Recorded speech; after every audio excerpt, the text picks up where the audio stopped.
از بامیان تا دفتر نخست وزیر نیوزیلند. به نام و یاد خدای مهربان.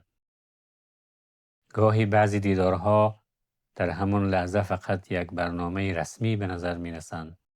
اما سالها بعد وقتی به گذشته نگاه می کنی می فهمی همان چند دقیقه بخشی از مسیر زندگیت را ساختن.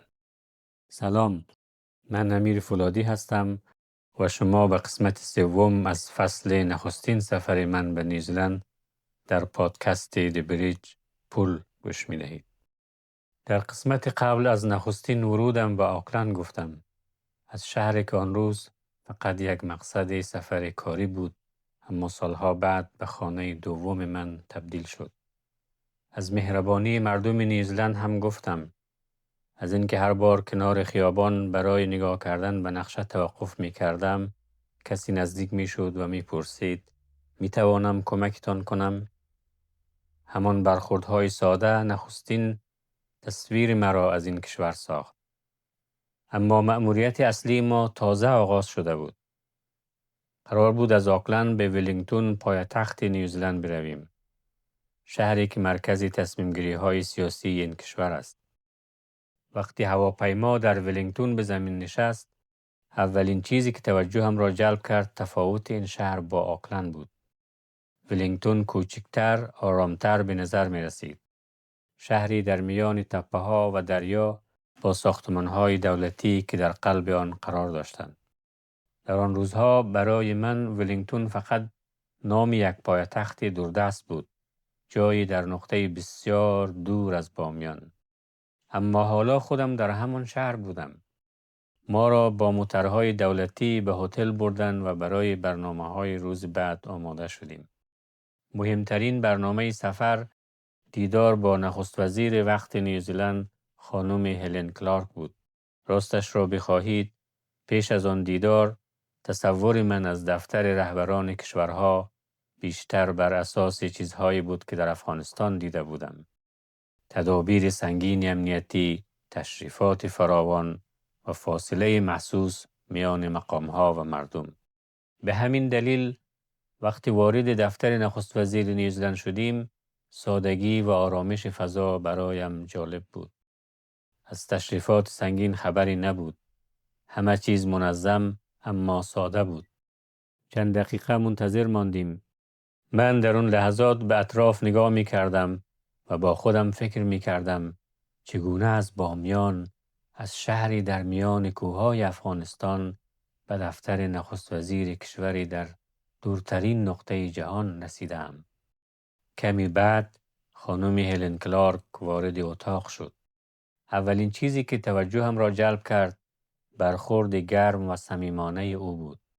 به محض ورود دکتر حبیبه سرابی را در آغوش گرفت. آن لحظه برایم بسیار معنادار بود. دو زن از دو سوی جهان در کنار هم ایستاده بودند. یکی نخستین زنی والی در تاریخ افغانستان، زنی از جامعه هزاره که در یک جامعه جنگ زده و سنتی مسئولیت رهبری یک ولایت را بر عهده گرفته بود. و دیگری نخست وزیر نیوزیلند، کشوری که زنان آن از نخستین زنان جهان بودند که حق رأی به دست آوردند. هر دو در جامعه خود راه آسان برای رسیدن به جایگاه رهبری نپیموده بودند. شاید همین تجربه مشترک سبب شده بود که میان آن دو احترام و صمیمیت ویژه‌ای وجود داشته باشد. من نیز با خانم هلن کلارک دست دادم و خودم را معرفی کردم. برای جوانی که از بامیان آمده بود، حضور در دفتر نخست وزیر نیوزیلند تجربه دور از تصور بود. در اون جلسه بیشتر شنونده بودم.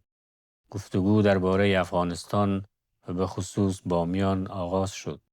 درباره امنیت صحبت شد، درباره توسعه، درباره جاده‌هایی که هنوز ساخته نشده بودند، درباره آموزش، معیشت مردم و ظرفیت‌های بامیان.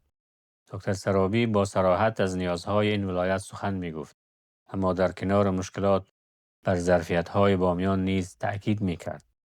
بر تاریخ کهن، طبیعت زیبا و مردمی که با وجود سالها جنگ و محرومیت همچنان برای ساختن آینده تلاش می‌کردند.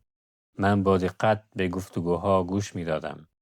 برایم جالب بود که جلسه بدون سخنرانی‌های طولانی و تشریفات پیچیده پیش می‌رفت. هر دو طرف صریح صحبت می‌کردند و با دقت به حرف‌های یکدیگر گوش می‌دادند. همانجا بیشتر درک کردم که گاهی یک گفتگوی صادقانه و محترمانه می‌تواند آغاز یک همکاری بزرگ باشد. در پایان دیدار، دکتر سرابی یک قالیچه نفیس ابریشمی افغانستان را به خانم هلن کلارک هدیه داد. اون قالیچه فقط یک هدیه رسمی نبود، بلکه بخشی از هنر و فرهنگ افغانستان بود. هنری که با دستهای زنان افغانستان بافته شده بود و داستان سرزمینی را با خود حمل می کرد که جهان بیشتر آن را با جنگ می شناخت. آن هدیه تصویر دیگری از افغانستان را نشان می داد. تصویر هنر، ظرافت و توانایی زنان. در پایان عکس یادگاری گرفتیم و دفتر نخست وزیر را ترک کردیم. وقتی از ساختمان بیرون آمدم تصور می کردم این دیدار نیز مانند دیگر برنامه‌های رسمی سفر به خاطره‌ای در گذشته تبدیل خواهد شد. اما آن زمان هنوز نمی دانستم پیشنهادی که با خود به نیوزلند آورده بودیم چند ماه بعد به یکی از مهمترین پروژه های زندگی حرفه‌ای من تبدیل خواهد شد. پروژه‌ای که مرا سالها با نیوزلند پیوند داد و تجربه های را برایم رقم زد که مسیر زندگیم را تغییر داد. شاید به همین دلیل است که امروز وقتی به آن دیدار فکر می کنم آن را فقط یک ملاقات با نخست وزیر نیوزلند نمی بینم.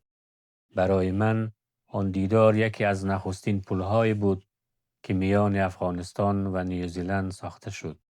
پولی که بعدها خود من نیز بخشی از آن شدم. اما سفر ما در ولینگتون همچنان ادامه داشت. پس از دیدار با نخست وزیر برنامه‌های دیگری در انتظار ما بود. دیدار با وزرای کابینه، حضور در یک ضیافت رسمی، بازدید از مرکز پلیس نیوزلند و تجربه هایی که تصویر مرا از دولت و جامعه این کشور کاملتر کرد. داستان آن روزها را در قسمت بعد برایتان روایت خواهم کرد. تا آن زمان بیایید به جای ساختن دیوار پلی بسازیم. من امیر فولادی هستم و شما شنونده پادکست دبریج پل بودید. از همراهی شما صمیمانه سپاسگزارم. تا هفته دیگر و ادامه این روایت. خدا نگهدارتان.